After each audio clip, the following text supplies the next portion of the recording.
The mortgage paperwork sat on my kitchen table like a loaded gun. 3 months of bank statements, credit reports, and financial documents spread across the oak surface that Audra had insisted we buy when times were good. Back when I trusted her with everything that mattered. My name is Fletcher Hayes, and I'm 42 years old.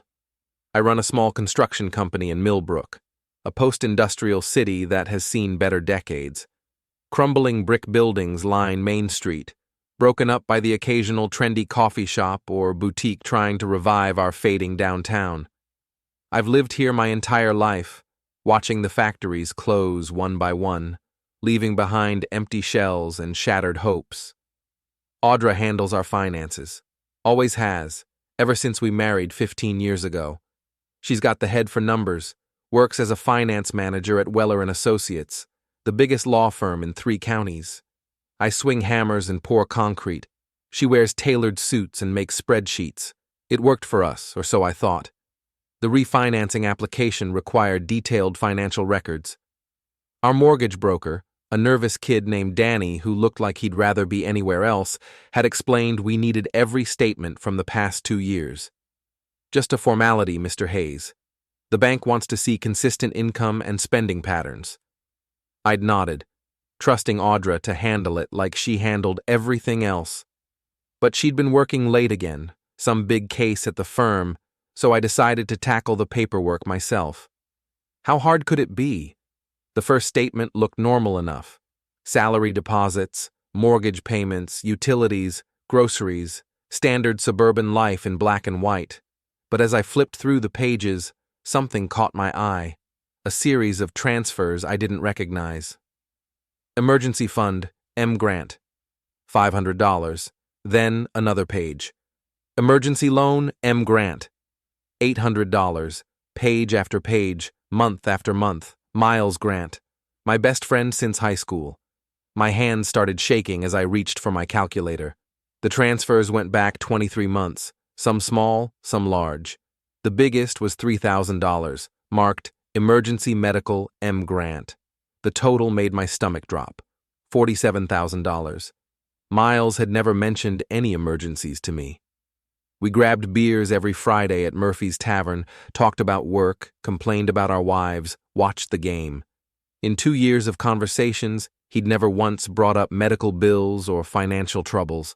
His used car dealership seemed to be doing well enough. He drove a new Cadillac, took vacations to Florida, always picked up the tab when we went out. I pulled out my phone and scrolled through our text messages. Nothing about money, nothing about emergencies. Just the usual guy talk about sports and weekend plans.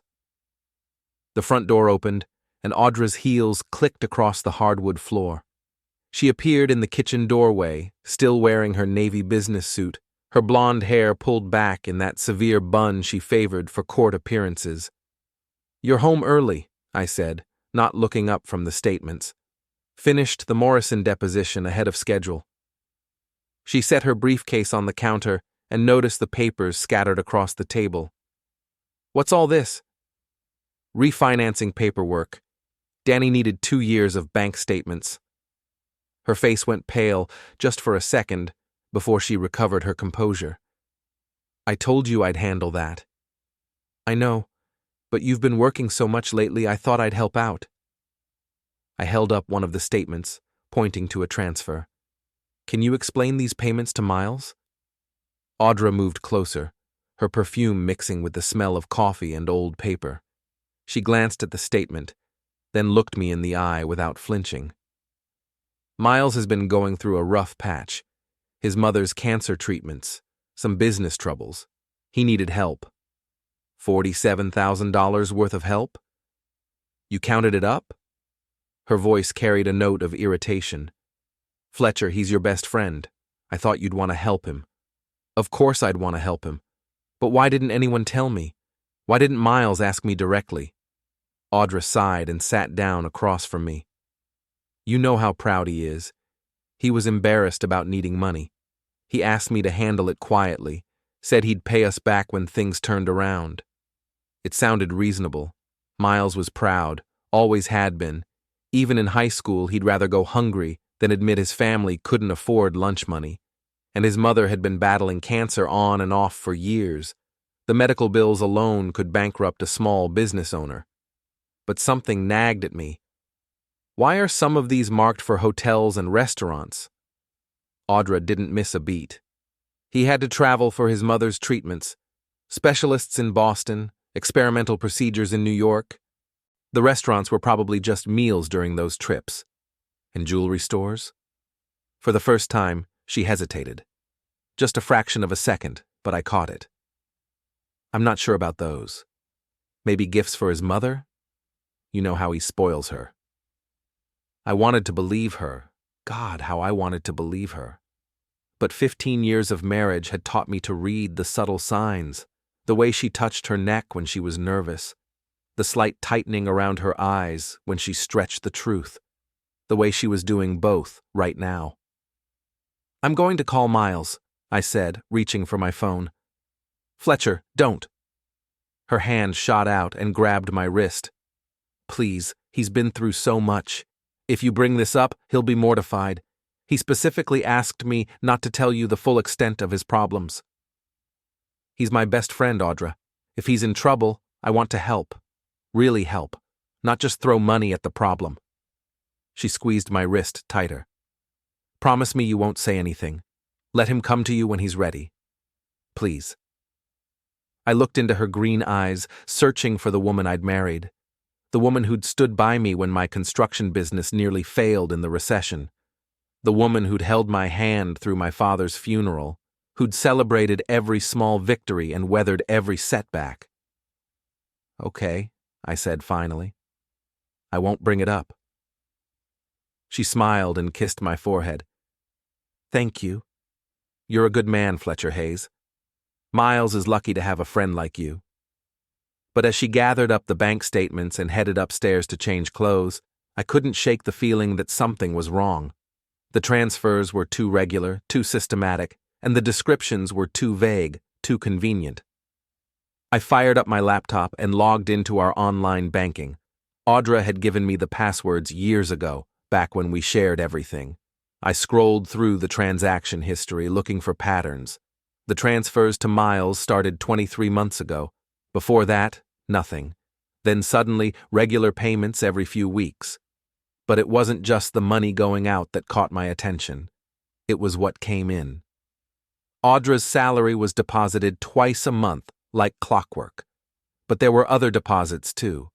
Irregular amounts from sources I didn't recognize. Cash deposits made at ATMs around town. Small amounts, never more than $500, but they added up. I grabbed a notepad and started making a list. The cash deposits totaled nearly $15,000 over the same 23-month period. Where was Audra getting that kind of cash? Her job paid well, but it was all direct deposit. She didn't have a side business or freelance work that I knew about. My phone buzzed with a text message. Miles. Hey, buddy. Still on for beers tomorrow night? Got some news to share. I stared at the message for a long time before responding. Sure thing. Murphy's at 7? Perfect. Can't wait to catch up. Can't wait to catch up. We'd had beers just last Friday. What could have happened in a week that he was eager to share? And why hadn't he mentioned any of these financial emergencies? I closed the laptop and headed upstairs. Audra was in our bedroom, changing into jeans and a sweater. She looked up when I entered, and for a moment, I saw something in her expression I'd never seen before. Fear. Everything okay? I asked. Of course, just tired. Long day at the office. She pulled her hair out of the bun and shook it loose. What do you want for dinner? I'm not really hungry. Think I'll go for a walk, clear my head. Fletcher. She stepped closer and put her hand on my chest. I know this is a lot to process, but Miles is family. We help family, no questions asked. I know. You're right. But as I walked through our neighborhood, past the neat rows of colonial houses and manicured lawns, I couldn't stop thinking about those bank statements. $47,000, 2 years of transfers, and Audra's face when she saw me with the paperwork. Something was very wrong in my marriage. I just didn't know how wrong yet. Murphy's Tavern hadn't changed in 20 years. Same scarred wooden bar, same neon beer signs, same smell of fried food and stale cigarettes that somehow lingered despite the smoking ban. Miles was already there when I arrived, sitting in our usual booth near the back, a half-empty pint of Guinness in front of him. He looked good. Better than good, actually. New haircut, expensive-looking shirt. And was that a Rolex on his wrist? Not exactly what I'd expect from a man drowning in medical bills and business troubles. Fletcher? He stood and clapped me on the back. Right on time. Let me buy you a beer. I'll get it.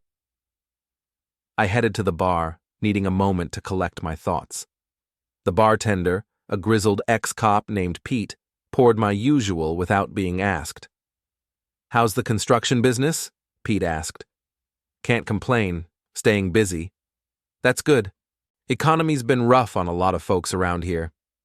I nodded and carried my beer back to the booth.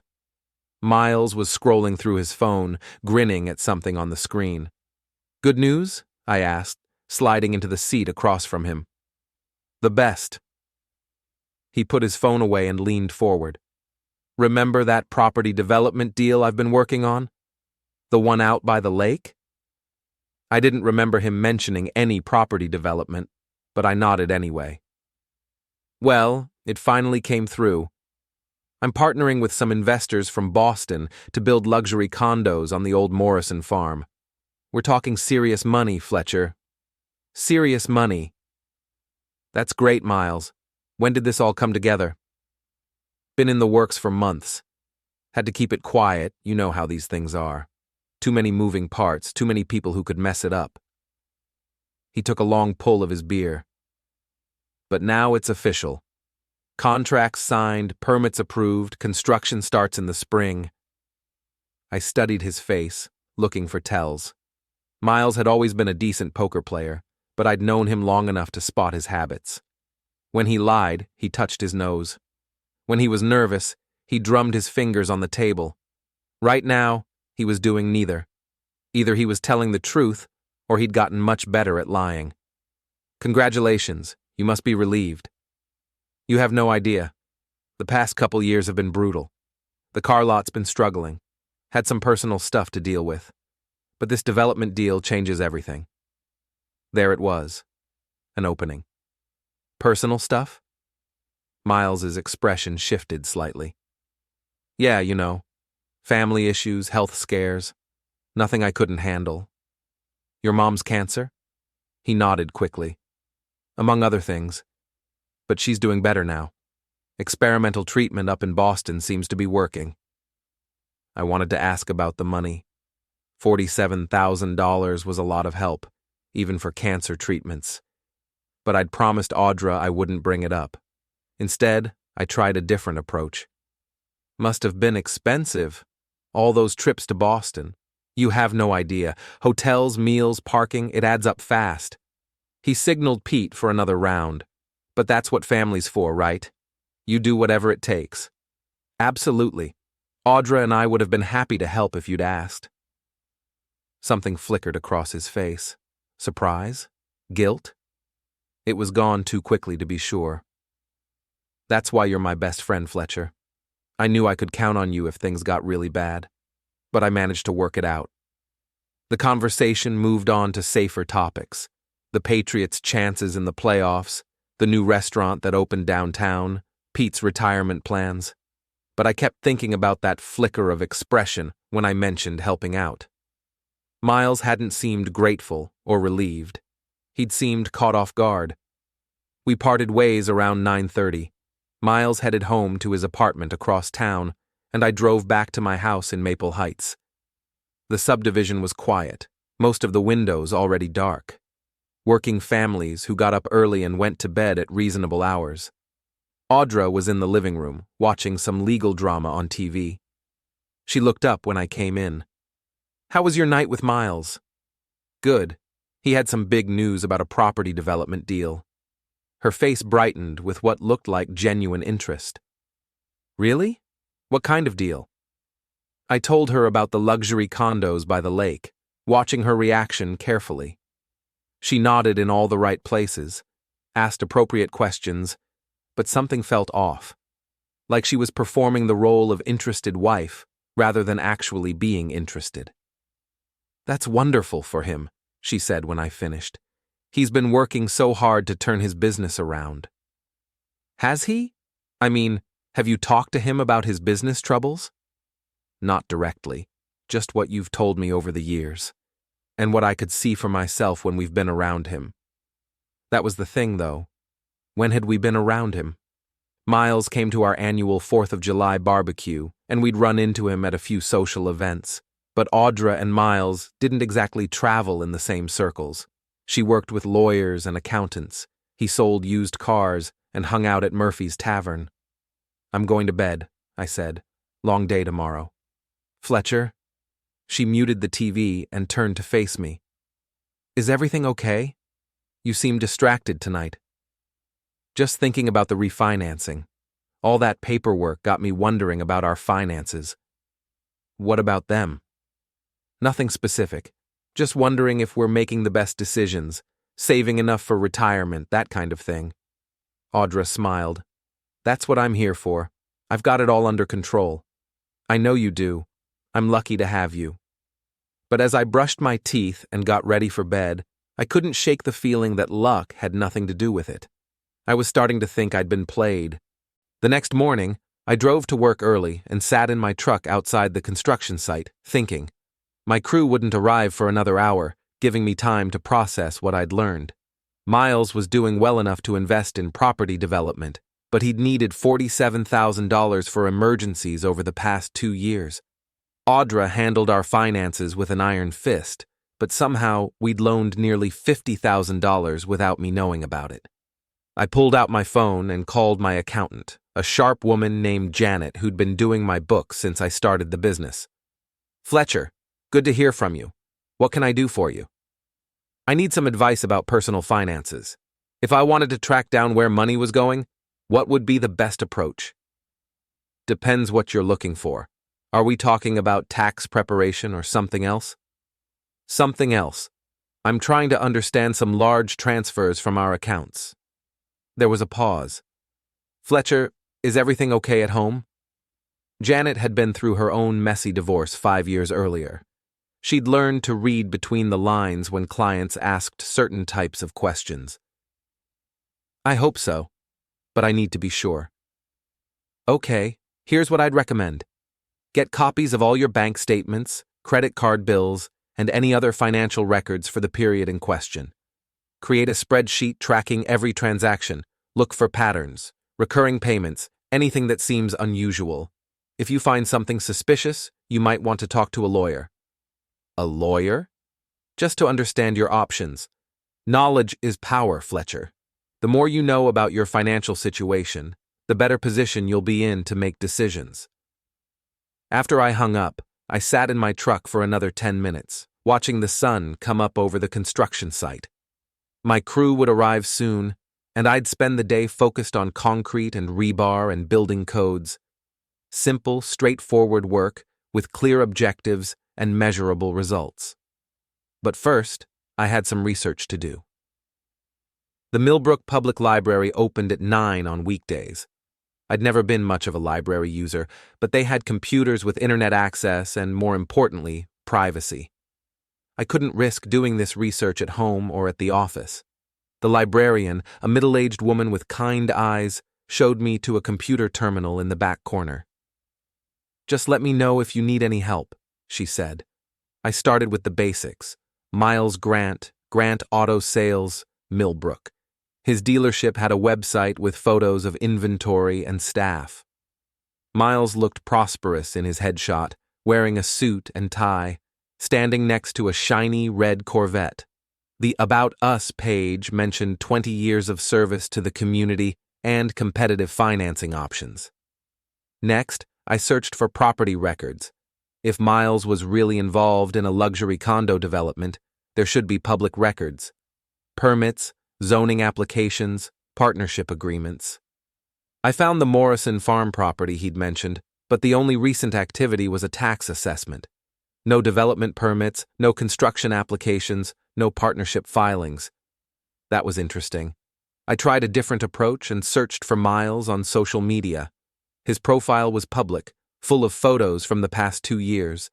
Miles at expensive restaurants, Miles on vacation in Florida, Miles at the casino, holding up a handful of chips and grinning. Miles with his arm around various women at parties and social events. One photo made me stop scrolling. Miles at what looked like a work conference, standing in front of a banner for the New England Auto Dealers Association. He was wearing an expensive suit and that same Rolex I'd noticed at Murphy's. But it was the woman standing next to him that caught my attention. Audra. She was wearing a black cocktail dress I'd never seen before, her hair styled differently than usual.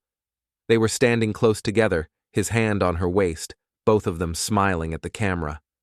The photo was tagged at the Marriott Boston, dated 6 months ago. I stared at the screen, my heart pounding. Audra had never mentioned attending any auto dealer conferences. She worked for a law firm, not a car dealership. What was she doing at Miles's industry event? I scrolled through more photos. There was another one from the same event, Miles and Audra at what looked like a cocktail party. Another from a different occasion, the two of them at a restaurant I recognized as Chez Laurent, an expensive French place downtown. The date stamp showed it was taken on a Tuesday evening 3 months ago. Tuesday evenings were when Audra usually worked late. I printed the photos and paid the librarian for the copies. My hands were shaking as I folded them and put them in my jacket pocket. This wasn't about emergency loans anymore. This was about something much worse. The drive back to the construction site took 15 minutes, but it felt like hours. I kept seeing that photo of Miles with his hand on Audra's waist, both of them looking comfortable and intimate, like a couple. My foreman, a reliable guy named Tony, was waiting when I arrived. "Boss, we've got a problem with the foundation pour. Inspector wants to see you." I spent the next 4 hours dealing with concrete specifications and permit issues, grateful for the distraction. Physical work had always been my refuge when life got complicated. There was something honest about building things, creating something solid and permanent in a world that seemed increasingly unstable. But even with my hands busy, my mind kept wandering back to those photos. 6 months ago, Audra had told me she was working late on the Henderson merger. I remembered because I'd offered to bring her dinner at the office, but she'd said the team was ordering pizza and working through the night. Instead, she'd been at a hotel in Boston with Miles. When I got home that evening, Audra was in the kitchen, preparing what looked like an elaborate dinner. Salmon with some kind of sauce, roasted vegetables, a bottle of wine already open and breathing on the counter. "What's the occasion?" I asked. "No occasion. Just thought we should have a nice dinner together. We've both been so busy lately." She was wearing a new dress, something silky and blue that I'd never seen before. Her makeup was more careful than usual, and she'd done something different with her hair. "You look beautiful," I said, and meant it. Whatever was happening between us, Audra was still an attractive woman. "Thank you." She smiled and handed me a glass of wine. "How was your day?" "The usual. Foundation problems, permit issues, nothing exciting." We sat down to dinner, and Audra asked about the construction project, my crew, the timeline for completion. She seemed genuinely interested, asking follow-up questions and listening to my answers, like the old days when we used to talk for hours about everything and nothing. "I've been thinking about the refinancing," she said as we finished the main course. "Maybe we should wait a few months. Interest rates might come down. Or they might go up."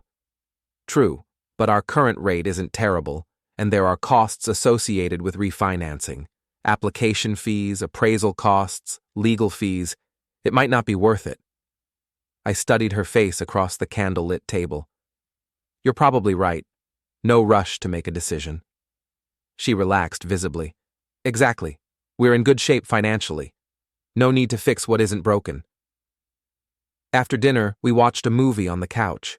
Some romantic comedy that Audra had picked. She curled up against me, her head on my shoulder, like she used to do when we were dating. It felt comfortable and familiar and completely wrong at the same time. "Fletcher," she said during a quiet scene, "do you ever think about the future? I mean, really think about what we want our lives to look like in 10 years? "Sometimes. Why?" "I don't know. I guess I've been feeling restless lately, like maybe we're stuck in a routine, not really living. What would you want to change?" She was quiet for a long moment. "I'm not sure. Maybe travel more. See new places, meet new people. Have adventures. We could plan a vacation, Europe maybe, or that trip to New Zealand you've always talked about." "Maybe." But she didn't sound convinced. "It's just, sometimes I wonder if we've grown apart without realizing it. We're like roommates who share expenses rather than a married couple." The irony wasn't lost on me. Here she was, talking about growing apart, while she was having an affair with my best friend, using our money to fund hotel rooms and expensive dinners and jewelry for herself. "Marriage takes work," I said carefully. "But I think we're solid. We've been through tough times before and come out stronger." "Have we, though? Or have we just gotten better at avoiding conflict?" I didn't have an answer for that. We finished the movie in silence, and Audra went upstairs to bed. I stayed on the couch, thinking about everything I'd discovered in the past few days. The money transfers, the social media photos, the lies about working late. Tomorrow, I decided, I was going to start documenting everything. Janet had been right about knowledge being power. If my marriage was falling apart, I needed to understand exactly how far apart it had fallen, and I needed to figure out what I was going to do about it. The next 3 weeks fell into a pattern. During the day, I managed my construction crew and dealt with the normal challenges of building houses.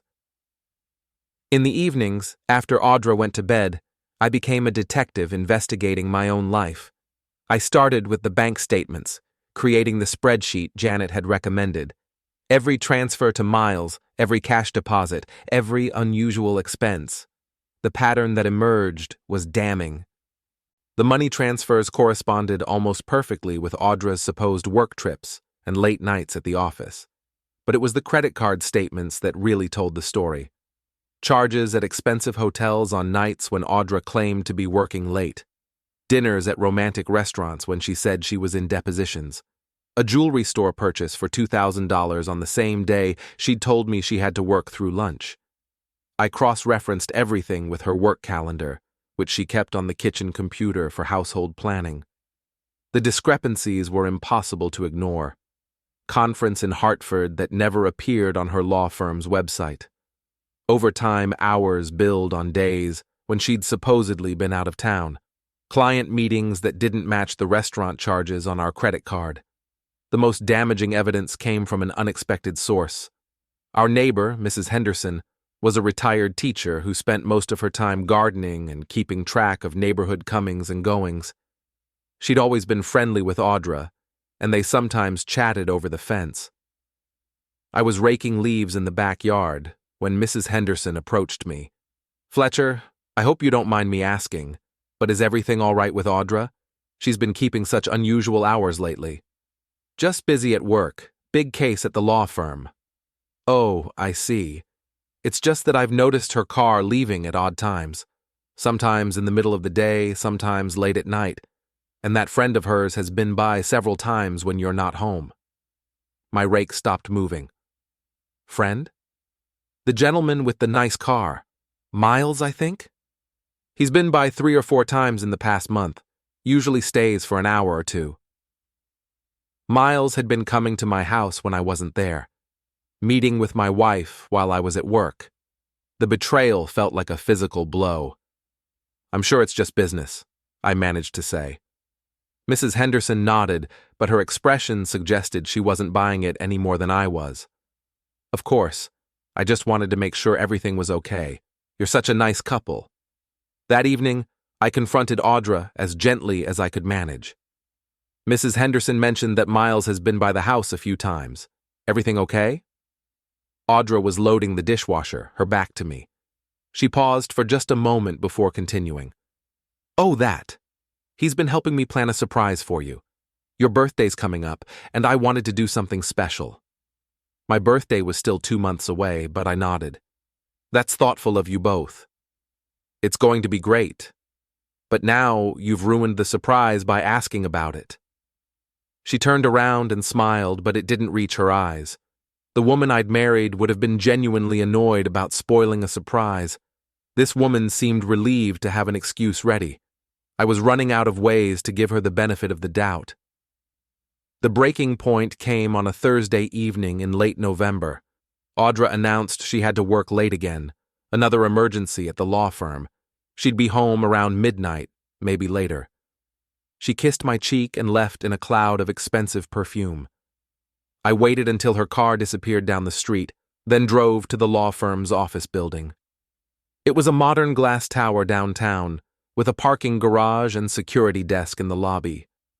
Audra's car wasn't in the garage. The security guard, a friendly guy named Marcus, who knew me from previous visits, confirmed that Ms. Hayes had left the building around 5:30. "She seemed to be in a good mood," he said, "all dressed up for something." I drove around downtown for an hour, checking restaurant parking lots and hotel garages. Finally, I found her car at the Millbrook Inn, a boutique hotel that catered to business travelers and romantic getaways. It was parked next to Miles's Cadillac. I sat in my truck across the street, staring at the hotel entrance. Part of me wanted to march inside and confront them. Part of me wanted to drive home and pretend I'd never seen anything. But mostly, I just felt numb. This was really happening. My wife was having an affair with my best friend, using our money to pay for it, and lying to my face every single day. I took photos of both cars with my phone, noting the time and date. Then I drove home and poured myself a large whiskey. I had all the evidence I needed. The question now was what to do with it. I could confront them directly, but that would just lead to denials and excuses.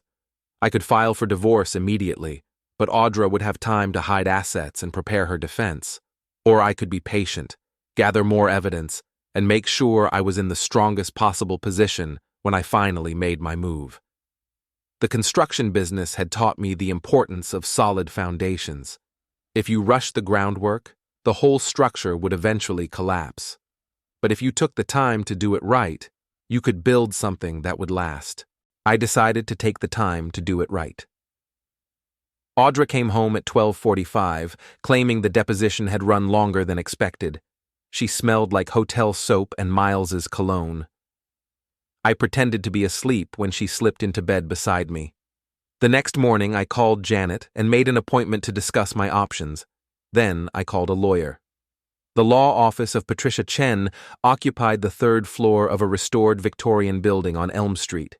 It was a deliberately modest setup. No marble lobby or expensive artwork, just solid wooden furniture and walls lined with legal books. Patricia had been recommended by Janet as someone who specialized in complex divorce cases and had a reputation for aggressive representation. She was younger than I'd expected, probably in her early 40s with short dark hair and intelligent eyes behind wire-rimmed glasses. She listened without interruption as I laid out the situation, occasionally taking notes on a yellow legal pad. "How long has this been going on?" she asked when I finished. "Based on the bank records, at least 23 months, maybe longer. And the total amount transferred to Mr. Grant? $47,000 that I can document. There might be more." Patricia nodded and flipped through the copies of bank statements and credit card bills I'd brought. "This is good documentation, Fletcher. Very thorough. Have you confronted your wife about any of this?" "Not directly. I've asked some general questions, but she has explanations for everything." "What kind of explanations?" I told her about Miles's supposed financial troubles, his mother's cancer treatments, the emergency loans that were really gifts to help a friend in need. "And you believed these explanations initially?" "I wanted to. Miles was my best friend. If he needed help, of course I'd want Audra to provide it. But now you have evidence that contradicts those explanations. The hotel charges, the restaurant bills, the jewelry purchases. And I found photos of them together at events that Audra never mentioned attending. Patricia made more notes. What about your wife's employment? Any indication that she's been dishonest with her employer? I'm not sure. She claims to work late frequently, but the security guard at her building says she often leaves at normal hours. We might want to look into that. If she's been billing fraudulent overtime or misrepresenting her whereabouts to her employer, that could be relevant to the divorce proceedings. She explained the divorce process in Massachusetts, the division of assets, the factors courts considered in determining settlements. It was complicated, but the basic principle was straightforward. Marital assets would be divided equitably, taking into account each party's contributions to the marriage and their future needs. The money transferred to Mr. Grant complicates things, Patricia said. If we can prove it was done without your knowledge or consent, and that it was used to facilitate an extramarital affair, we can argue for reimbursement. What are the chances of getting that money back? Good if we can prove our case, but we'll need more than bank records. We'll need evidence of the affair, documentation of the deception, testimony from witnesses if possible. She outlined a strategy for gathering additional evidence. Private investigators, subpoenas for hotel records, forensic accounting to trace the money trail. It would be expensive and time-consuming, but it would give us the strongest possible case. There's something else to consider, Patricia said. Your wife is a finance manager at a law firm. She understands legal processes and has access to legal advice. If she suspects you're building a case against her, she might take steps to protect herself. What kind of steps? Hiding assets, destroying records, preparing her own divorce filing to get ahead of yours. We need to be strategic about timing. We discussed the timeline. Patricia recommended continuing to gather evidence for another month or two, but being prepared to file quickly if Audra became suspicious. She also suggested opening my own bank account and redirecting my business income to protect my assets. One more thing, she said, as I prepared to leave. This is going to be emotionally difficult. Divorce is always hard, but when there's betrayal involved, it can be devastating. Do you have support? Family, friends, a therapist? I thought about my social circle.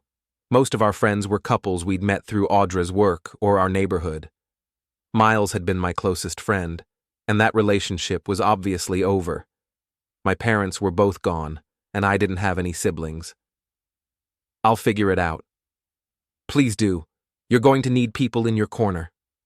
I left Patricia's office with a clear plan and a heavy heart.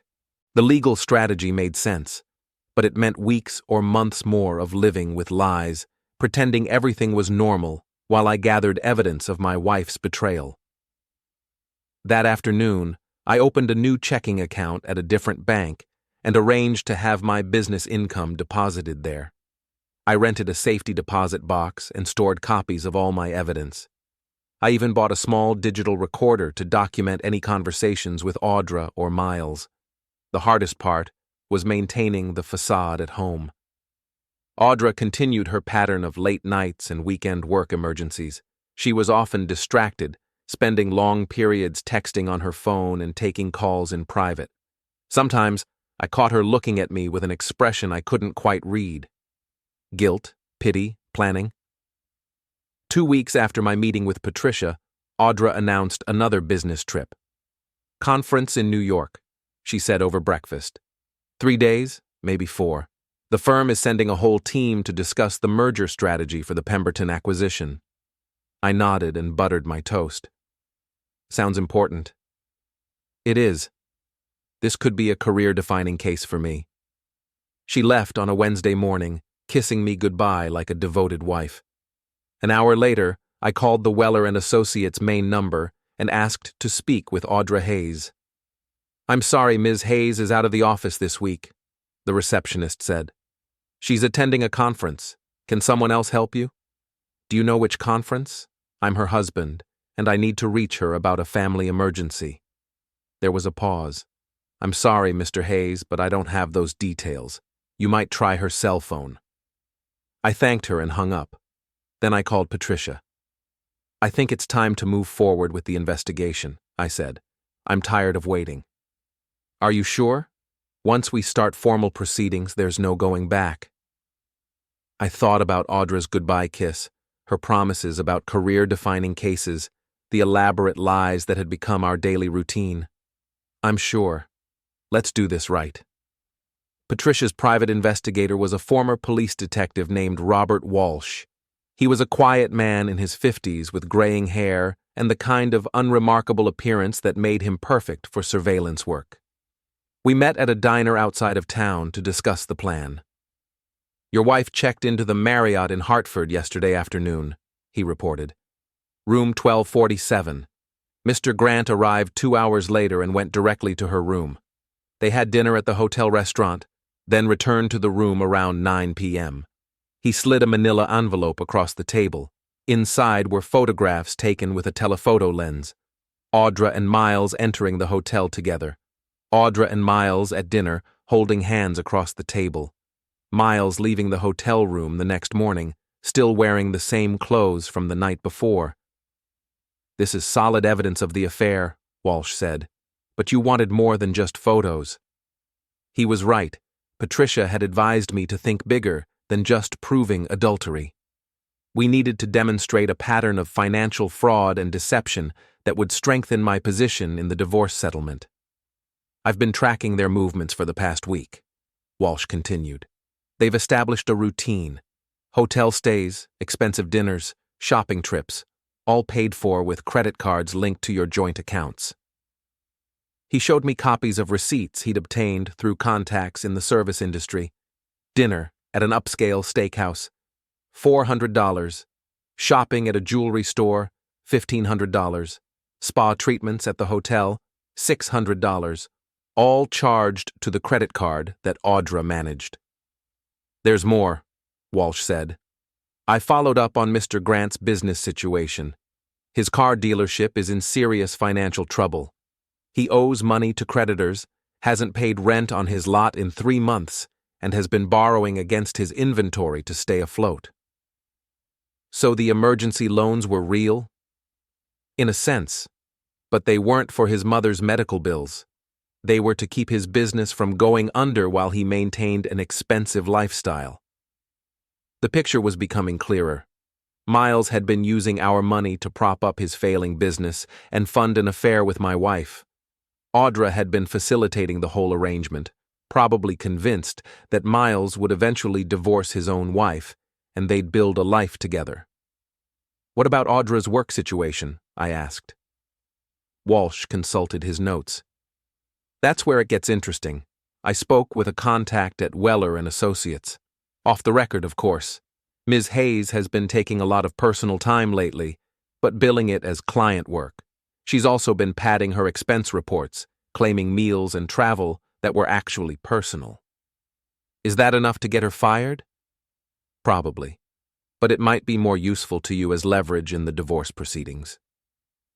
We discussed the next steps. Walsh would continue surveillance for another week, documenting the affair and gathering evidence of financial impropriety. Patricia would prepare divorce papers and a motion for temporary spousal support and division of assets. When everything was ready, we'd serve Audra with papers and present our evidence all at once. One thing to consider, Walsh said, as we prepared to leave. Your wife is smart, and she works in a legal environment. She might be preparing for this possibility too. What do you mean? I mean she might be building her own case, documenting your behavior, looking for grounds to claim emotional cruelty or abandonment. You need to be careful about your actions over the next few weeks. I drove home thinking about Walsh's warning. Had Audra noticed changes in my behavior? Was she suspicious about my late nights on the computer or my questions about our finances? I'd tried to act normal, but it was hard to pretend everything was fine when your world was falling apart. Audra returned from her conference on Friday evening, full of stories about presentations and networking events. She seemed relaxed and happy, more affectionate than she'd been in months. She'd brought me a gift, an expensive shirt from a boutique in Hartford. "I thought about you the whole time I was away," she said, kissing me hello. "I know I've been distracted lately with work, but I want you to know how much I appreciate your patience." It was a masterful performance. If I hadn't seen the photographs of her with Miles, I might have believed she was genuinely trying to reconnect with our marriage. We spent the weekend doing normal couple things: grocery shopping, yard work, dinner at our usual restaurant. Audra was attentive and engaged, asking about my construction projects and making plans for the holidays. To any outside observer, we looked like a happily married couple working through a rough patch. But I kept thinking about those hotel receipts, the jewelry purchases, the lies about working late. Every smile felt calculated. Every gesture of affection felt like manipulation. On Sunday night, as we were getting ready for bed, Audra brought up the subject I'd been dreading. "Fletcher, I've been thinking about our finances again. Maybe we should meet with a financial advisor, make sure we're planning properly for retirement." What brought this on? Just something one of the partners at work mentioned. He said a lot of couples don't realize how much money they'll need for a comfortable retirement. She was testing me, trying to gauge whether I'd discovered the missing money. I kept my expression neutral. "That's not a bad idea. We could probably do better with our investments." "Exactly. And maybe we should consolidate some of our accounts, make things simpler to manage." There it was. She wanted to move money around, probably to hide the transfers to Miles or to gain better control over our assets. I nodded, as if I thought it was a reasonable suggestion. "Let's talk about it after the holidays. Things are crazy at work right now with the weather turning cold." She seemed satisfied with that response, but I could see the wheels turning behind her eyes. She was planning something, just as Walsh had warned. That night, I lay awake listening to Audra's breathing, wondering how long she'd been planning to leave me. Had the affair with Miles started as an emotional connection that turned physical, or had it been calculated from the beginning? How many of our conversations over the past 2 years had been lies? I thought about the early days of our marriage, when we'd stayed up late talking about our dreams and fears. Audra had wanted to travel the world, experience different cultures, maybe start her own law practice someday. I'd wanted to build a successful construction company and provide a stable, comfortable life for our family. Somewhere along the way, those dreams had diverged. She'd grown restless with suburban life, and I'd grown comfortable with routine. Maybe the affair was her way of recapturing excitement, or maybe it was just an exit strategy from a marriage she'd outgrown. Either way, it was almost over. Patricia expected to have the divorce papers ready by the end of the week.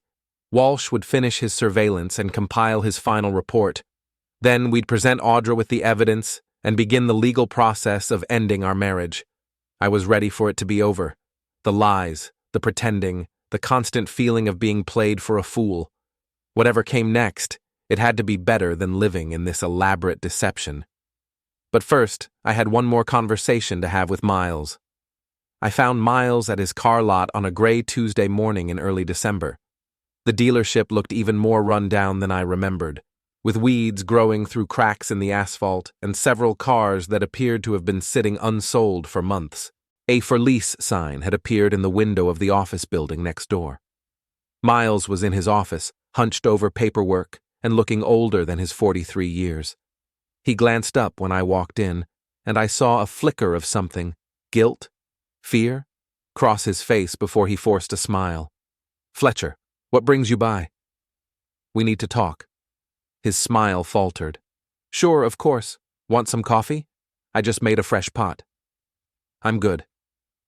I sat down in the chair across from his desk, noting the stack of unpaid bills and past due notices scattered across the surface. "How's business?" "Oh, slow season. Things always pick up in the spring."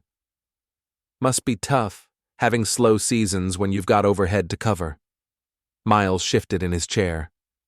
"Yeah, it's challenging, but I'm managing. With help from friends." The words hung in the air between us. Miles's face went pale, and he started drumming his fingers on the desk, his nervous tell from high school. Fletcher, I don't know what you're talking about. I pulled out copies of the bank statements and laid them on his desk. $47,000 over 23 months. Emergency loans, you called them. Miles stared at the papers without touching them.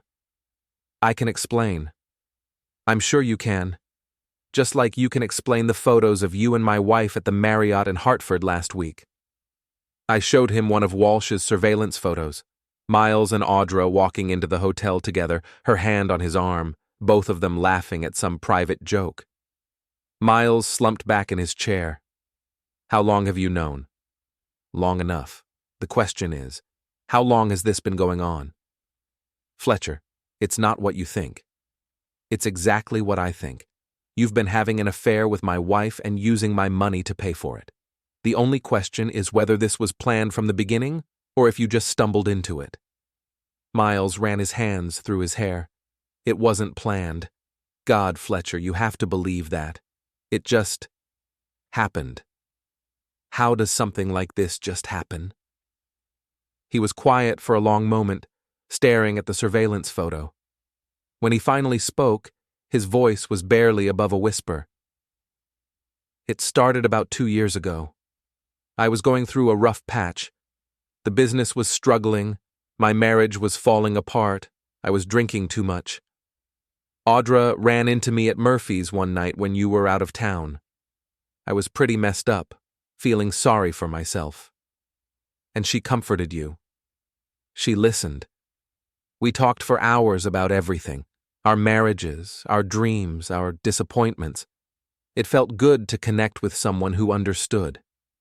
So you decided to connect some more. Miles flinched. It wasn't like that at first. We just started meeting for coffee, talking about our problems. She was feeling trapped in your marriage, like she'd settled for a safe life instead of following her dreams. And you were the answer to her dreams? I don't know. Maybe I represented something different. Adventure, excitement, a chance to break out of her routine. I thought about Audra's comment about feeling like roommates rather than a married couple. Apparently, she'd been sharing those feelings with Miles long before she'd shared them with me. When did it become physical? About 18 months ago. We'd been meeting regularly and the emotional connection just evolved. We both knew it was wrong, but we couldn't stop. And the money? Miles looked ashamed. That was my fault. The business really was in trouble, and I needed cash to keep the doors open. Audra offered to help, said you'd want to support a friend in need. So you let her steal from our joint accounts to fund your affair. It wasn't stealing. She said you'd agreed to help, that you just didn't want to make a big deal about it. And you believed that? I wanted to believe it. I needed the money, and I was in love with your wife. It was easy to rationalize. In love with your wife. The words hit me like a physical blow. This wasn't just about lust or excitement or escaping a boring marriage. Miles thought he was in love with Audra, which meant this affair had been more than just physical betrayal. What's the plan? I asked. Are you going to leave your wife? Is Audra going to leave me? Are you going to run away together and live happily ever after on my money? Miles looked miserable. I don't know.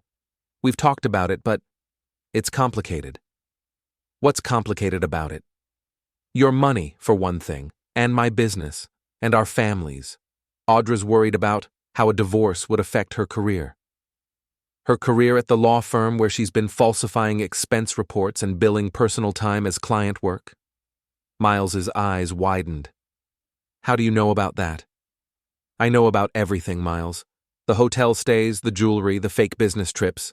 I know about your mother's cancer treatments that never happened, and your property development deal that doesn't exist. I know about every lie you've both told me for the past 2 years. He put his head in his hands. Fletcher, I'm sorry.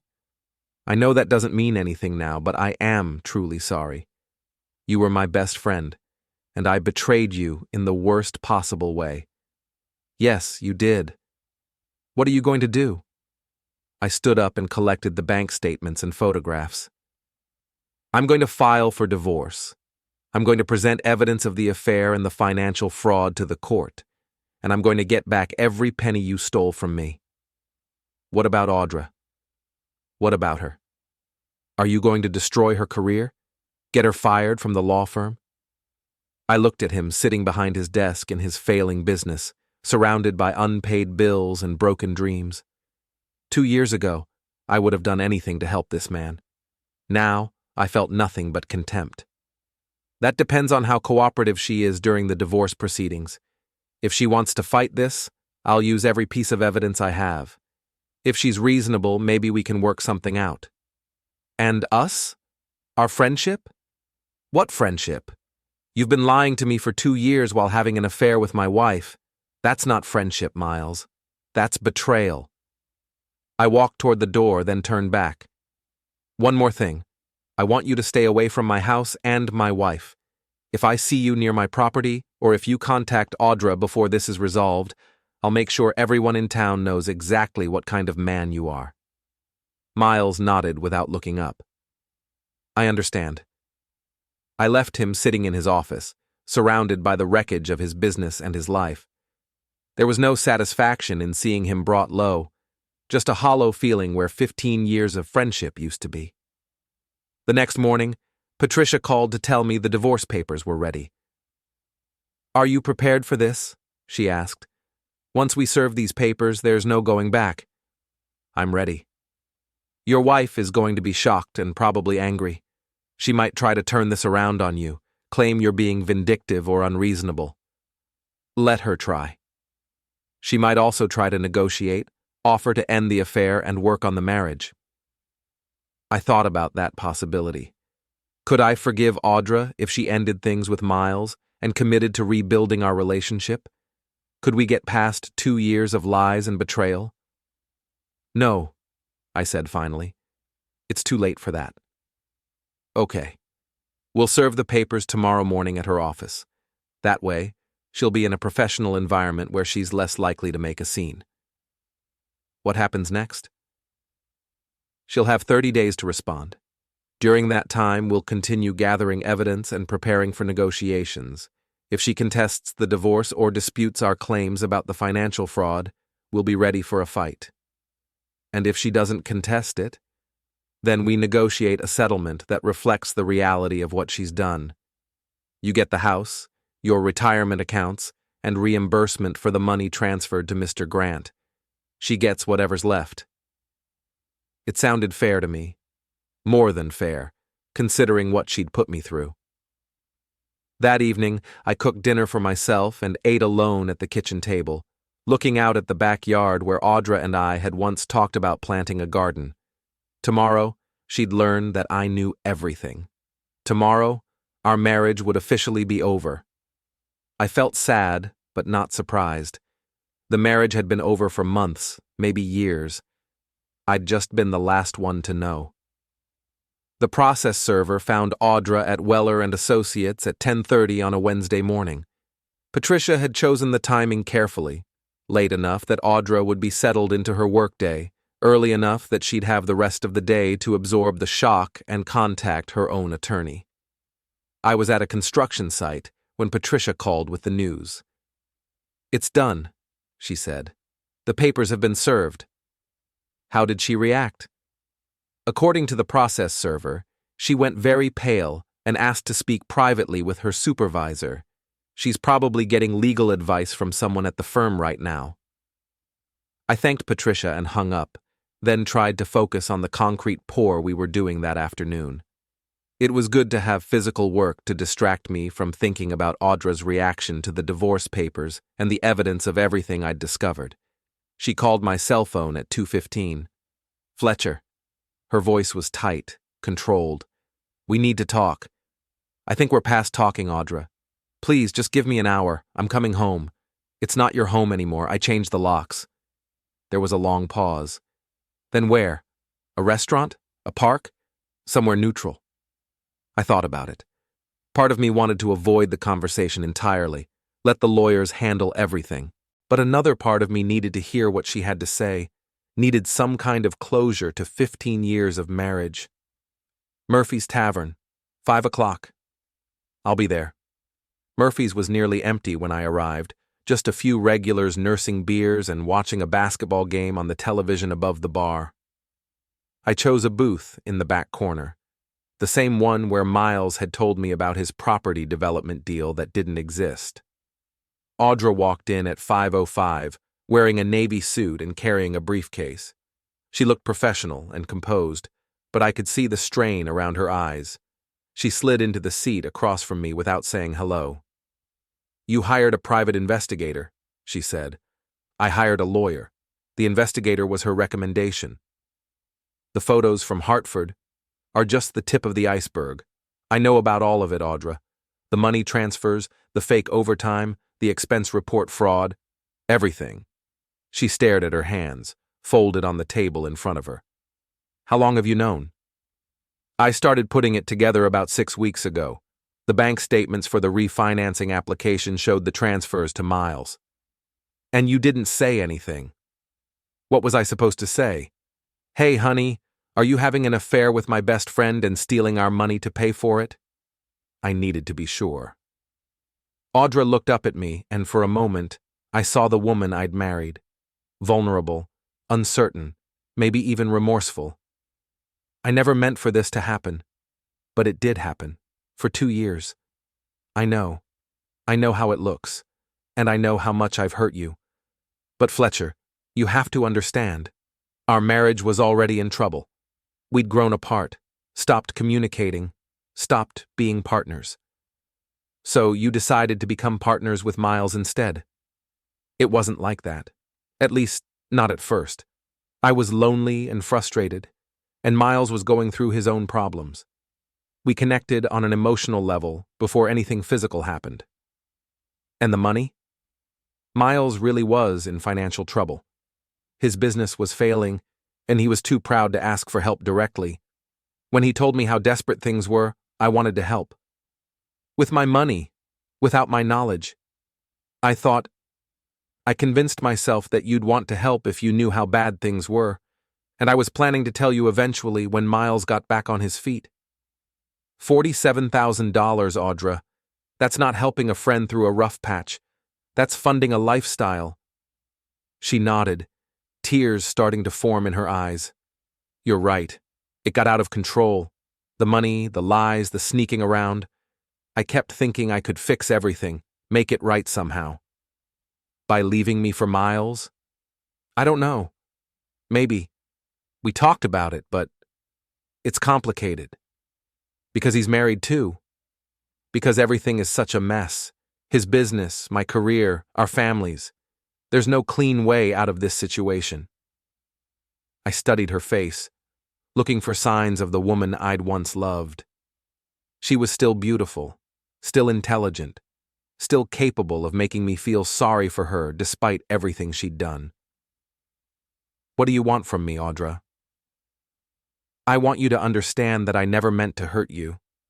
I want you to know that what happened between Miles and me doesn't diminish what we had together. What we had together was a marriage, and you destroyed it.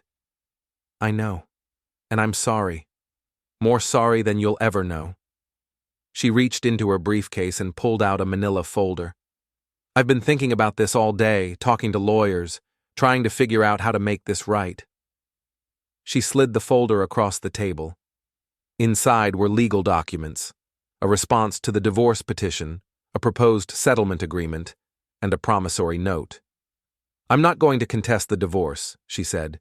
"You can have the house, the retirement accounts, everything you're asking for.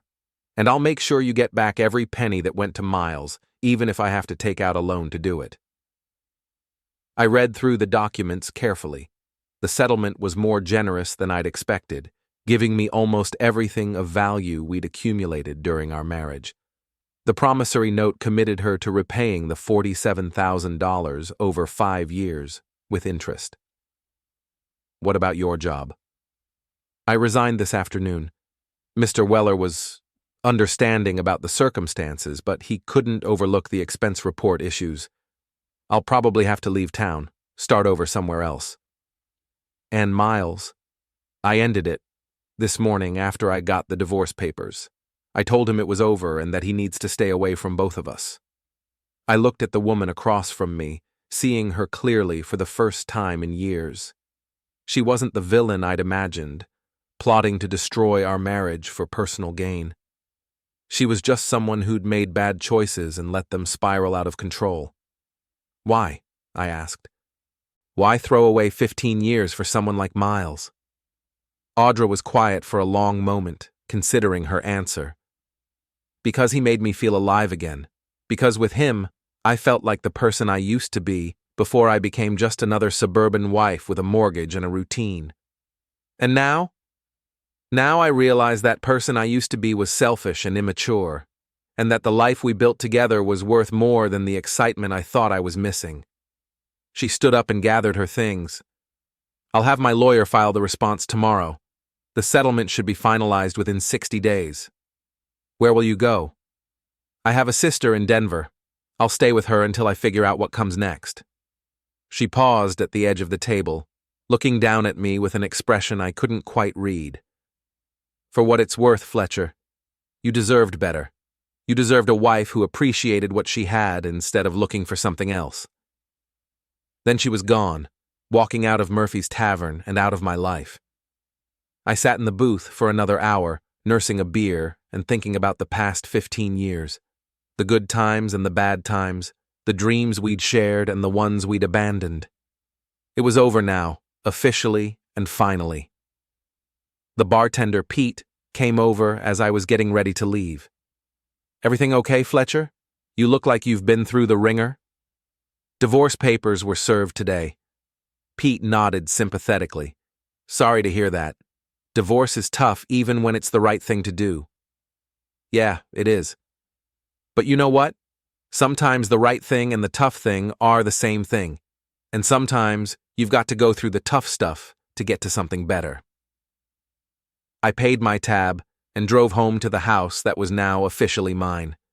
It felt empty and quiet, but also peaceful. For the first time in months, I didn't have to pretend everything was fine. I didn't have to wonder what lies I was being told or what secrets were being kept from me. The divorce was finalized 8 weeks later. Audra kept her word about the settlement, signing over her interest in everything we'd built together. Miles closed his car dealership and left town, owing money to creditors and leaving behind a reputation for dishonesty that would follow him wherever he went. I kept the house and started the slow process of rebuilding my life. It wasn't easy, but it was honest. And after 2 years of living with lies, honesty felt like a luxury I could finally afford. Some emergencies, I learned, are fabricated. But the